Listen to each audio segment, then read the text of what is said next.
Hi, everyone, and welcome as I share my thoughts, my feelings, my opinions, my memories about two of my favorite films of all time from one of my favorite directors of all time. So today I got to go to a double feature and see 2001 A Space Odyssey for the very first time in the theater. I have seen it multiple times on video and DVD, and now I own the Blu-ray. But this was the first time that I had actually seen it in the theater. And I'm going to talk about that movie, definitely. I also saw A Clockwork Orange, my all-time favorite Stanley Kubrick movie of all time. I think I said that twice. I'm going to say that a lot. In the theater as well. And I've seen that movie, I think, 3 or 4 times. This might have been the third or fourth time that I've seen it in the theater. And I just love that movie. And I have so many great memories about seeing that film for the very first time and being very shocked by that movie. But I really want to talk about Stanley Kubrick first. And my introduction to Stanley as a filmmaker was really weird because, well, I would say as a filmmaker, it came later. But as a movie director, or how I was introduced to his filmography for the first time, I remember, I don't know what year it was, I was young, but I remember my aunts and uncles came over to my parents' house, and they had rented The Shining, which is going to be released, I think, in a few months now for a couple nights in the theater, which I'm looking forward to seeing again. But I didn't get a chance to watch the movie that night. I remember seeing the credits and that helicopter shot and the credits rolling and all that stuff. And I remember also remembering images from the movie, so maybe like I came in and out of the room as my uncles and my aunts and my parents were watching this movie. So I have images in my mind, you know, like the maze and the snow. Maybe I saw the movie. Maybe, I don't know, maybe they let me see the movie because I'm having all these memories. But I've seen the movie a lot after the fact. But I think that was my initial introduction to Stanley Kubrick, even though I did not know. But what I will say is I think the first real time that I became a huge fan of Stanley Kubrick is when I saw A Clockwork Orange. But first, let's talk about 2001 A Space Odyssey. I don't remember exactly the first time I watched that movie all the way through. It might have been on video in the 90s. It might have even been on DVD when it was released in this really great packaging that I still own today. But I remember watching it and enjoying it, not understanding everything, and even after watching it tonight, I still don't understand exactly what's going on in that movie. Maybe I had to read the book, or maybe I just had to be a lot smarter when it comes to the scientific ideas that it's talking about, the ideas of life and artificial intelligence, and also outer space, aliens, maybe something like that. But I remember, I think in the 80s, in the late 80s, I remember my dad watching the movie and allowing me, even though the movie's rated G, but he was letting me watch the scene with HAL 9000 and leading up all the way to the end of the film. And I remember just going like, what the hell did I just watch? What stuck with me, I think, the first time I kind of watched the movie was the last final act, where the what's his name? I think David or something is going through that time warp or whatever he's going through. Someone might know, have a better idea than me, but he's going through something, and all these flashing lights and all this stuff, and of course hearing about how this movie got popular through the youth of the day of the 60s when the movie came out, and what they would do to add to their adventure of watching 2001: A Space Odyssey. But for me, I didn't take drugs at the time. I was a kid. Come on, I was a kid. But I felt like watching the scene was a drug. It was some sort of drug that had entered in my mind. This visual universe that I had just witnessed from this filmmaker that years later I would grow to absolutely love.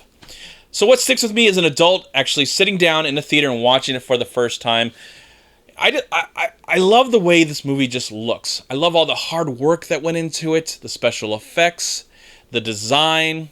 Of course, HAL 9000 to me is still the best part of the movie, and I think everybody who has at least seen that movie and didn't maybe like the film or whatever, they love that sequence because it's really I think the only sequence in the film that felt like a movie. the rest of the film feels like just an experience, like we're actually going to space.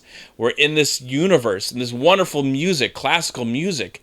And I love classical music, and so to see these images and these ideas mixed with this music is just one of the greatest experiences of my life. Sadly, with the screening, there were some technical difficulties at the beginning of the movie and at the end that kind of took me out of the experience. But overall, it was wonderful to see 2001 for the very first time in the theater. I don't know. It's going to be hard to watch it again. I think the only way I'd watch it again if I got a really great sound system. What's so really great about this movie is that there is not a lot of sound in the film, because this film, I think, really showed the world that there really is no sound in space. Before that, movies about science fiction would, you'd hear everything, and then Star Wars would come out years after this, and of course, there's sound in Star Wars and Star Trek and stuff, but in real space, there's no sound. So, I think maybe the only way I'd ever watch this movie again is, if not in a theater, but at home, is maybe watch it with the commentary and listen to the filmmakers talk about this movie. But it was great to watch 2001: A Space Odyssey. Okay, so let's talk about A Clockwork Orange. Okay, so the first time I remember hearing about Clockwork Orange was actually at a church camp, I think I went to, and I had a friend of mine, or actually acquaintance, who had this soundtrack with him. And I don't remember getting a chance to listen to the soundtrack, but I remember this image, and I remember this back. I remember these pictures and going, what is this? What is going on here? Who is Malcolm McDowell? And who is Stanley Kubrick? And not really putting two together that I had actually seen movies about made by Stanley Kubrick a little bit, like with The Shining and with 2001. But when I finally saw this movie, and I checked, I have the receipt. I'm going to show you really quick. I have the receipt in here when I bought this soundtrack.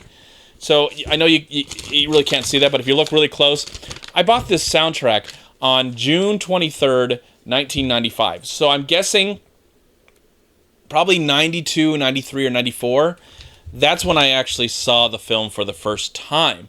I remember going to the public library and renting it probably for $1. My parents never knew, because they never would have let me see this movie at that age. I watched it on a very small screen, probably the size, something smaller than your computer screen, okay?